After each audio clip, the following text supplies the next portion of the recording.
Now, I think it's pretty safe to say that the future of the Star Wars franchise seems to be quite expansive, not just with their books, novels, comics, and video games, but also let's not forget about their new live-action Star Wars TV series, as well as their new Star Wars films, such as the new trilogy and other spin-offs by Disney and Lucasfilm. This is Mike Zero. Make sure to subscribe if you're new to the channel for future Star Wars content. Now, the one thing about Disney Star Wars is that, yes, we do know that it is indeed heading in a better direction, all thanks to Bob Chapek, which, by the way, he is still being shown the ropes to becoming the proper CEO that he needs to be by Bob Iger. Bob Iger, the previous Disney CEO, who is really trying to patch things up over at Disney as we speak, plans to leave Star Wars this November in order to focus more on the MCU, the Marvel Cinematic Universe, before he leaves entirely from Disney next year in 2021, leaving everything up to Bob Chapek to control. Now, Bob Chapek is already really creating a name for himself by really allowing George, John, and Dave to band together and really create this new Star Wars universe to deliver as much authentic Star Wars material as possible. That's really going to stay directly in line with the vision by George Lucas, right? After all, at the end of the day, that's all what the fans want to see, is that they want to see great stories that are going to stick to the philosophy of Star Wars and what Star Wars really means. Of course, what was created by George Lucas back in '77. So I can really respect Chapek for really embracing that future of the franchise and that overall plan, or his goal, if you will, to really establish that into the new universe. Now, with that being said, what's really exciting all has to do with creator George Lucas and a specific Star Wars TV series, where now that both Disney and Lucasfilm are finished with The Rise of Skywalker, they are primarily focused on their new Star Wars trilogy of movies, as well as the new Star Wars universe. Now, it's explained that currently both Bob Iger and Bob Chapek are working on ways to reunite the Star Wars fandom around the world, to bring Star Wars back to the way it was before 2012.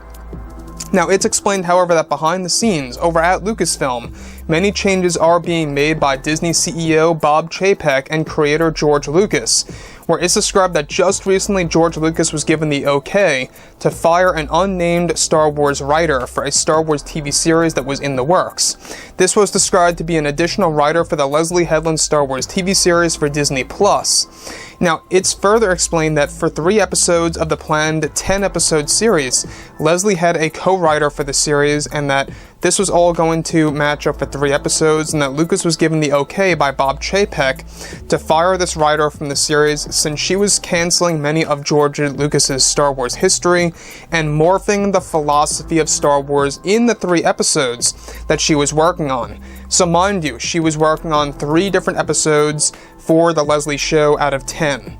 And Leslye really did need this help, because we do know that there were a lot of problems with this new series, with the pre-production phase. They had to do some rewrites and some restructuring. However, by contract, Leslye is still around to stay attached to the series. This comes just after the rewrites came into play for the new TV show, and Leslye Headland needed help with a co-writer for the very involved scenes of those 3 episodes. Kathleen Kennedy was not happy and or thrilled about this major decision by George Lucas. However, this unnamed writer went against what she had promised George Lucas, and was actually posing a major risk of the series to fail midway through the series of the 10-episode show. If you guys want my own take on this, I think that the show is just going to fail from the very beginning, but I digress. Now, it's noted that this process was, of course, firing of the Star Wars writer took roughly 2 weeks, as it was a very detailed and difficult process to complete with contracts and the structuring of the rewrites for the new Star Wars TV series that is aimed to focus more on activism and identity politics over story. Now, it's described that Lucas first brought this up to Kathleen Kennedy, and that Kennedy refused to let go of this incompetent writer for the Leslye Headland Star Wars TV series. Again, not all that surprising, because at the end of the day, Kathleen Kennedy is incompetent herself. She doesn't really know what to do with Star Wars. And it really isn't all that big of a surprise. I mean, who can really be shocked, right? So, Apart from all of this, not just that, but also George Lucas had to bring this up to Bob Chapek in order to override Kathleen Kennedy refusing to fire or let go of this co-writer of the new Star Wars show, and how it was playing great danger against the entire Star Wars franchise. As of now, George Lucas is said to have control over the hiring of the new co-writer for the agreed 3 episodes within the 10-episode Star Wars TV series that will debut sometime in 2022 and will begin filming as soon as the middle of 2021 next year. Now, this entire process is described to reform those 3 episodes based on who George Lucas will choose to become a co-writer for these 3 episodes of The Leslye Show. However, for the most part, the creative decisions will still be made by Kathleen Kennedy, since that is in her contract to do so with the major project for the Star Wars universe that is going to be larger than the old one that fans saw back in the 1990s and the early 2000s. Now, the thing about Leslye Headland is that she's really scrambling to really reform this new show.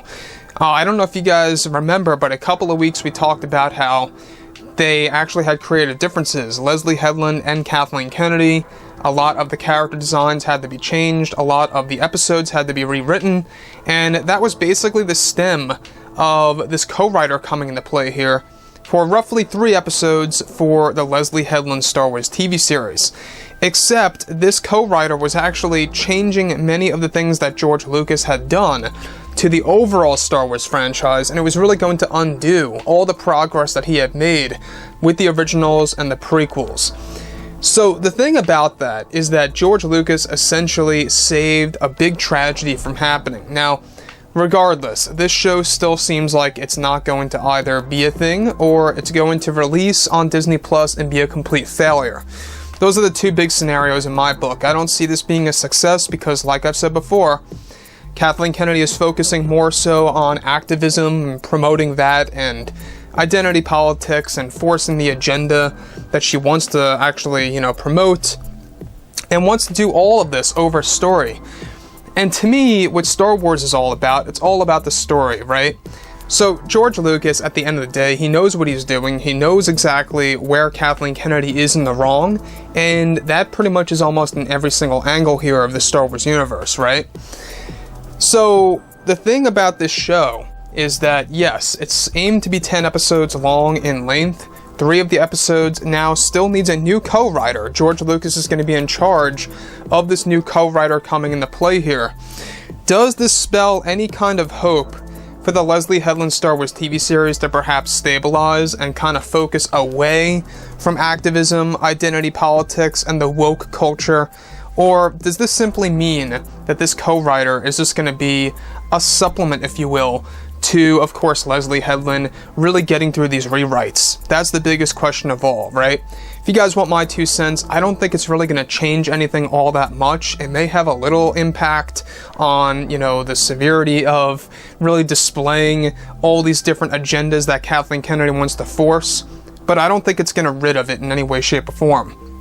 I think what's going to happen here, obviously, is that with this co-writer coming on board, whoever George Lucas chooses, obviously is going to be more level-headed. He or she's going to be more in line with what Star Wars really is.